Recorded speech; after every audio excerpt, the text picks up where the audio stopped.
Audiolibro Historia ilustrada del célebre combate naval de Iquique. Parte 5. Globalización al paso del vapor. De Juan Bravo y de Olave hablaremos más adelante. Ahora queremos reiterar una idea importante: la poca frecuencia con que la reconstrucción de un hecho histórico se enuncian sus vinculaciones y repercusiones como parte de un proceso general e interconectado. Lo más frecuente es que estos hechos se presenten e incluso entiendan aisladamente. Aunque suele creerse que la interconexión de la historia humana tiene lugar apenas recientemente, lo que hoy llamamos globalización o modernidad era un fenómeno en curso en la época que nos ocupa. La diferencia básica estaba en la velocidad y los medios. Pero ¿podemos exigirle al pasado nuestra velocidad? En 1879 mandar un telegrama de Valparaíso a Londres tomaba unos pocos minutos. Encontrábamos igualmente diarios, revistas, teatros, así como políticos, intelectuales y conflictos sociales. El ferrocarril expreso Santiago-Valparaíso, ¿qué es esto?, demoraba 6 horas en llegar al puerto. Pocos años antes el viaje demoraba de 2 a 3 días en diligencia. 6 horas. En 1870 se exportaba guano y salitre para la agricultura de la Europa industrial y la fabricación de explosivos. Perú y Chile importaban de Europa desde barcos hasta camisas. Si bien existía un mercado local chileno o peruano, el proceso de industrialización de Europa y de los Estados Unidos de América iba consolidando poco a poco la primacía de un mercado globalizado que influiría en la cultura de los países que en él participaban, contribuyendo a diluir fronteras, crear o desaparecer naciones, y además fomentaría la guerra entre pueblos que en su origen podían considerarse hermanos y dependientes. Se entiende por globalización la disolución progresiva de las fronteras comerciales y económicas. Globalización es también la pérdida de las identidades nacionales a favor de una que viene de las metrópolis. ¿Y qué decir de la cultura? Santiago y Lima eran para la época ciudades a la francesa, a la inglesa, a la berlinesa, a la romana. Al menos si aún no lo eran, pretendían desesperadamente serlo. Así, una identidad de estos países que pudiera calificarse de original era detentada por habitantes no incorporados a esta modernidad: los indígenas de las sierras peruanas, los campesinos e indígenas de Chile, Arauco, poblado por mapuches, territorio aún independiente para 1879.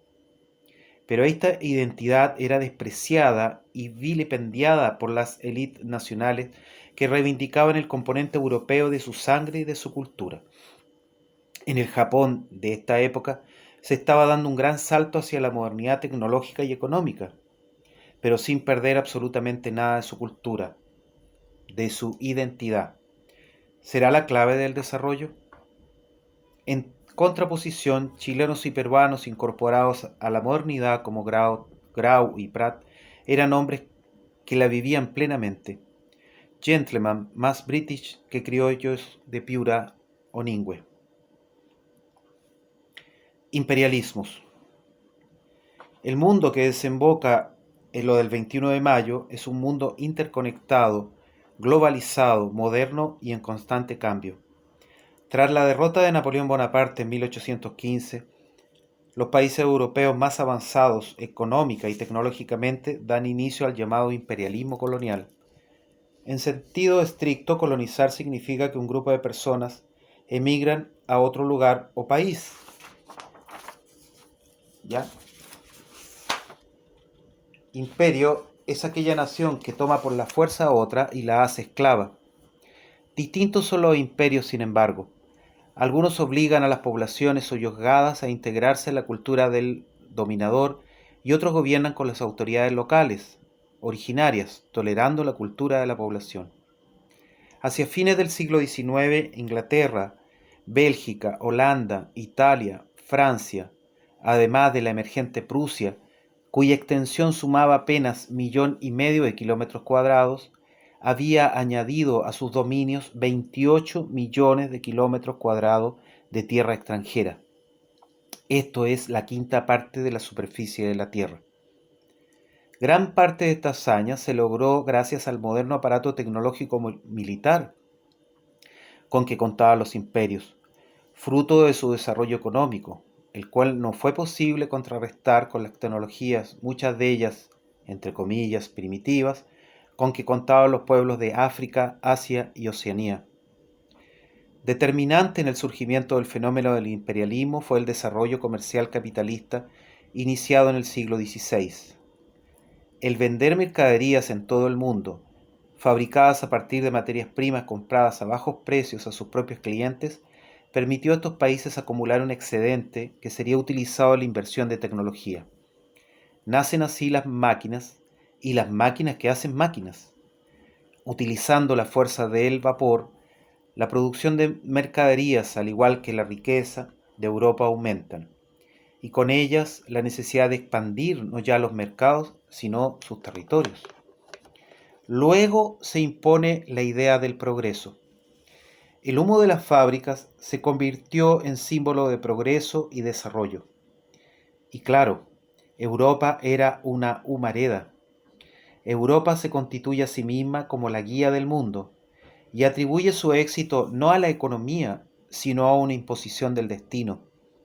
La teoría de la evolución de las especies de Darwin, de 1859, fue bien recibida, dado que calzaba perfectamente con la idea del desarrollo infinito, permitiendo a Europa validarse como la especie superior y ubicar a los demás pueblos del mundo como especies inferiores. El racismo adquirió categoría científica.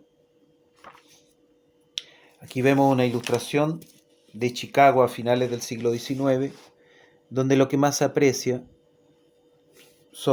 es el humo de la fábrica. El humo de las chimeneas, símbolo del progreso. La Gran Depresión Mundial de 1873 inició una expansión sin precedentes del flujo de mercancías entre todos los puntos del globo. Los artículos que servían al desarrollo del capitalismo, productos alimenticios, cosechas industriales, minerales, participaron en una corriente cada vez mayor. Todos ellos ensanchaban e intensificaban su volumen. La expansión europea creó un mercado de tamaño mundial, incorporó redes preexistentes de intercambio y creó nuevos itinerarios entre continentes.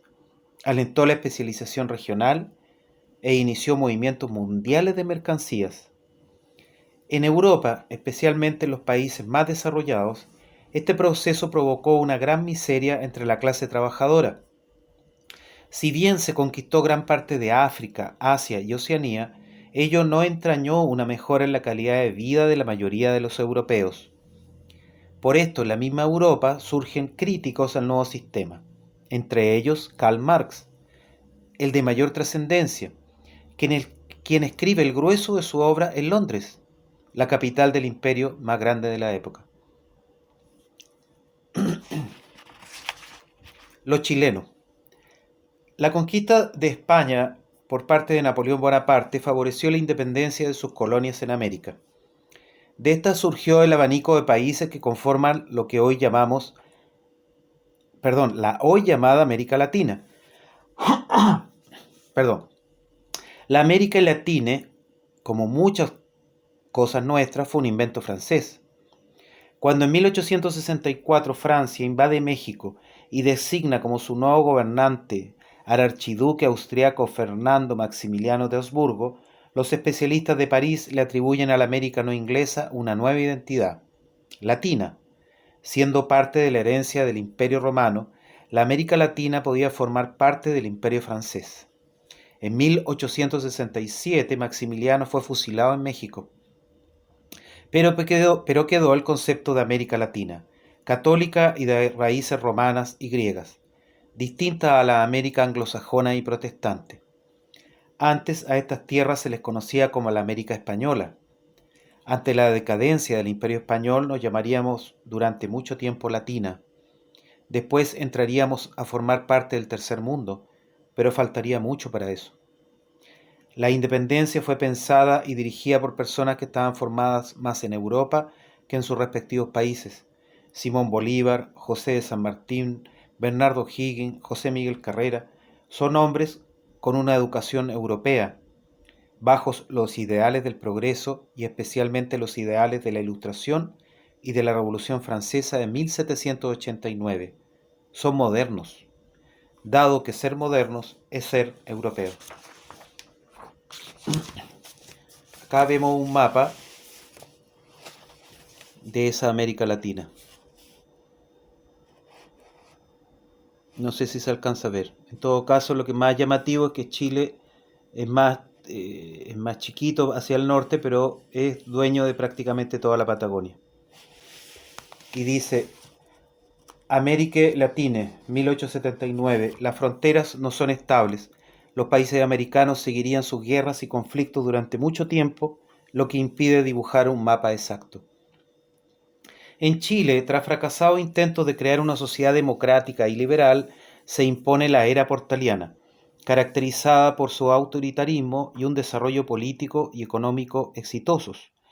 Se consolida así una rígida sociedad oligárquica, donde los protagonistas son muy pocos. Los dueños de la tierra, los grandes mineros, los grandes comerciantes lo son todo. No obstante, poco a poco va emergiendo una doctrina liberal, cuyos postulados se pueden resumir en lo siguiente: construir un país nuevo, una sociedad distinta a la que existe, democracia y libertad, libertad de comercio, progreso económico. Nuestro pasado español es despreciable. España no trajo a Europa a América. Los españoles se integraron con los indígenas y todo lo que ellos representan nos sirve para el progreso y la libertad.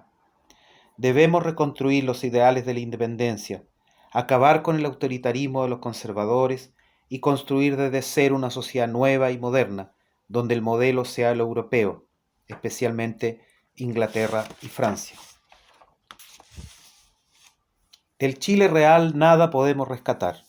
Ni la religión ni la cultura popular sirven para este propósito, dado que son barbarie, no civilización.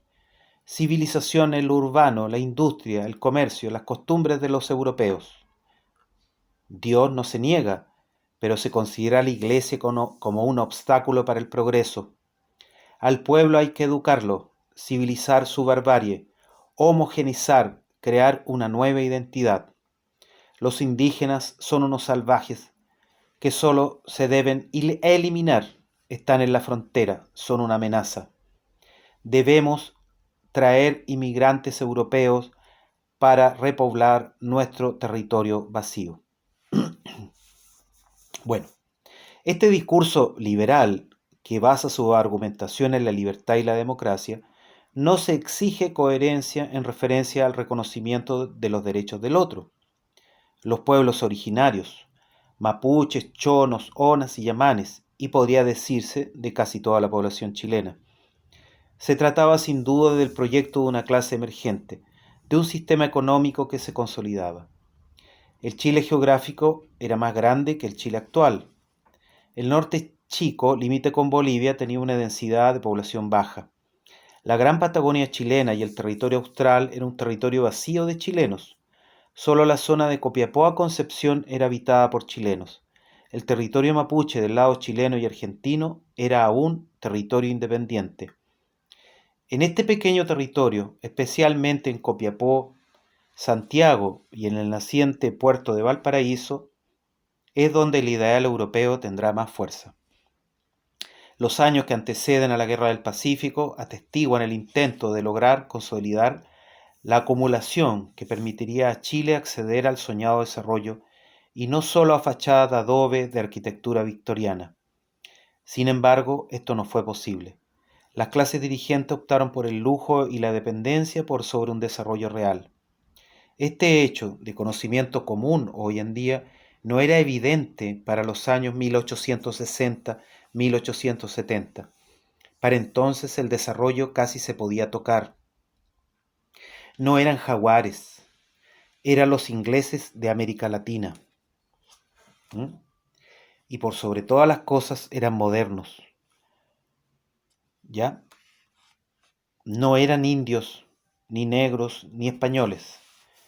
Demolían con placer la vieja arquitectura española para construir copias fieles de lo mejor de Londres, París o Berlín.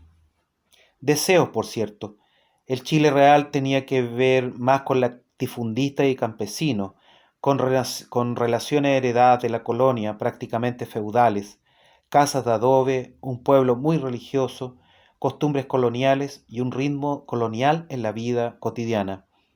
Mientras los liberales peleaban con la iglesia, la gente en sus casas rezaba el rosario o dormía siesta. En Atacama se desarrollaría el verdadero capitalismo chileno. Los Gallo, los Mata, los Edwards, los Subercasó, los Cusiño explotarían el manantial de plata de las minas de Chañarcillo.